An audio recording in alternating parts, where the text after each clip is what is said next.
کیا تم خیال کرتے ہو کہ غار اور لوح والے ہماری نشانیوں میں سے عجیب تھے؟ جب وہ نوجوان غار میں جا رہے تو کہنے لگے کہ اے ہمارے پروردگار، ہم پر اپنے ہاں سے رحمت نازل فرما اور ہمارے کام میں درستی کے سامان مہیا کر۔ تو ہم نے غار میں کئی سال تک ان کے کانوں پر نیند کا پردہ ڈالے رکھا، یعنی ان کو سلائے رکھا۔ پھر ان کو جگہ اٹھایا تاکہ معلوم کریں کہ جتنی مدت وہ غار میں رہے دونوں جماعتوں میں سے اس کی مقدار کس کو خوب یاد ہے۔ ہم ان کے حالات تم سے صحیح صحیح بیان کرتے ہیں۔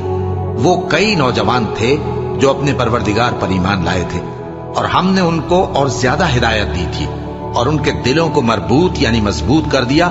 جب وہ اٹھ کھڑے ہوئے تو کہنے لگے کہ ہمارا پروردگار آسمانوں اور زمین کا مالک ہے، ہم اس کے سوا کسی کو معبود سمجھ کر نہ پکاریں گے۔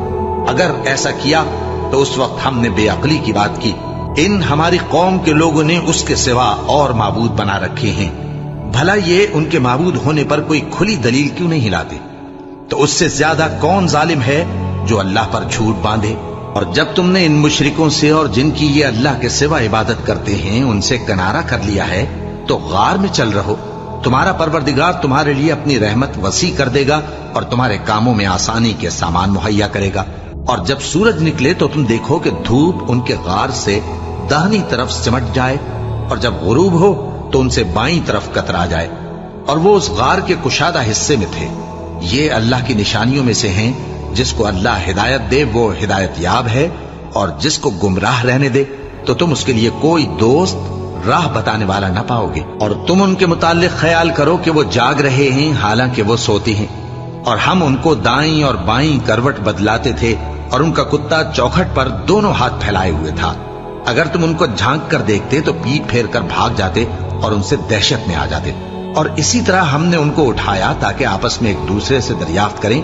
ایک کہنے والے نے کہا کہ تم یہاں کتنی مدت رہے؟ انہوں نے کہا کہ 1 دن یا اس سے بھی کم۔ انہوں نے کہا کہ جتنی مدت تم رہے ہو تمہارا پروردگار ہی اس کو خوب جانتا ہے، تو اپنے میں سے کسی کو یہ روپیہ دے کر شہر بھیجو، وہ دیکھے کہ نفیس کھانا کون سا ہے تو اس میں سے کھانا لے آئے، اور احتیاط سے آئے جائے اور تمہارا حال کسی کو نہ بتائے۔ اگر وہ تم پر دسترس پا لیں گے تو تمہیں سنسار کر دیں گے یا پھر اپنے مذہب میں داخل کر لیں گے، اور اس وقت تم کبھی فلاح نہیں پاؤ گے۔ اور اسی طرح ہم نے لوگوں کو ان کے حال سے خبردار کر دیا تاکہ وہ جانیں کہ اللہ کا وعدہ سچا ہے، اور یہ کہ قیامت جس کا وعدہ کیا جاتا ہے اس میں کچھ شک نہیں۔ اس وقت لوگ ان کے بارے میں باہم جھگڑنے لگے اور کہنے لگے کہ ان کے غار پر عمارت بنا دو۔